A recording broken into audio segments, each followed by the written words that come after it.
Hey, Josh Paisley here with Lincoln Chrome. Just wanted to go through a few things today with some visors. We get a ton of calls on how to install these or what's the best practices to do. So figured we'd spend some time today just going through a few little tricks of the trades to get some of these put on a nice little Kenworth here. And hopefully that steers you guys in the right direction to be able to get this stuff installed. All right, so we send a few things with these visors. We're gonna go ahead and put these nut kits in here with the swell nut. The reason the swell nuts are in there is just because of the fact that not everybody has a nice little tool to be able to use to put the riv nut in. Recommend using a riv nut. These swell nuts are great. They're good for center caps and different things like that, but I don't use them on the installs. I definitely don't recommend them, but it's a nice little thing to have out there. One thing we're going to use today is it's called a plus nut. It makes it so you don't have to have the tool. Once you go ahead and start tightening it down, it swells out kind of like a drywall anchor, but it's a heck of a lot beefier and it's a way easier to use. So that's a nice little thing right there, and we'll use these today on today's install. All right, so first thing we did is we pulled this mirror bracket off. We took the 3 holes out that were holding the mirror bracket in. In order to drop these in, we're gonna have to drill these holes to a 3/16, make it a little bit bigger so everything flows through there.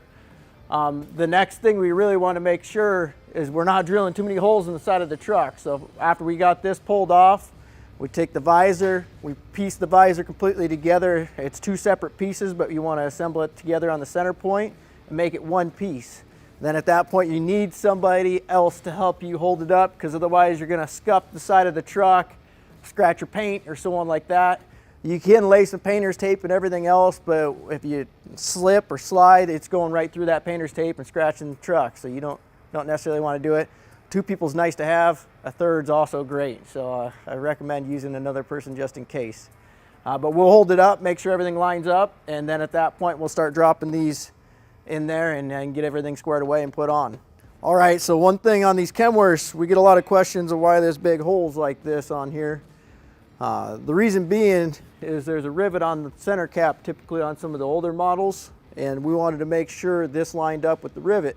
The rivet's not held into a tight spec, so this hole would absorb any of the difference of where it's placed at. So you drill that rivet out, and then you're able to put a bolt through there, put a swell nut or whatever that we talked about using on the install, and then just run a big washer on this side to tighten it all down. So you just put a big washer and you won't have any problems whatsoever, and it will suck it to the top of the truck and hold it nice and tight. Make sure you don't get any vibrating going down the road, and that's essentially why these are built on to the visor versus other people having separate brackets and so on like that. This will hold it tight and secure and eliminate any shaking going down the road. All right, so we put one of the Riv Pluses in there.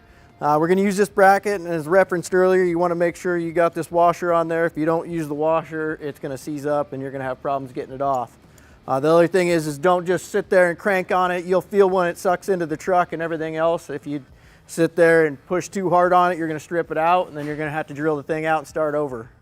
One thing is we're getting ready to put the visor onto the truck here. So we got all those installed. The Riv Pluses are there and set to go. Before we want to put these on the truck, you want to make sure you use anti-seize. These are stainless steel. You don't want it to seize up on you, and then you'll have to cut the bolt out, drill it back out, put a bigger hole. It's a pain, more risk, and everything else comes with leaking into the truck. So make sure you use the anti-seize and just go ahead and coat the bolt with it, and you're sitting pretty.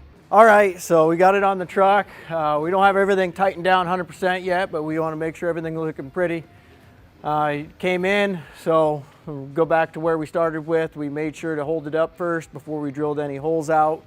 Then we came in and took these side brackets off. So we took those 3 holes out, and then we came in and dropped our riv nuts or whatever you decide to use back in so we could reattach it there. And this visor's a shorty, so we only had to put 2 more back in on the visor. If you did a little bit of a deeper one, there's going to be an additional hole here that you have to install it on, and then it goes back behind this bracket and installs here. So you just have 2 more holes. It sits a little bit deeper. This one's 10 by 6, but we make a 13 by 9 and a 13 all the way across. Then at that point, we'll just go ahead and tighten everything down.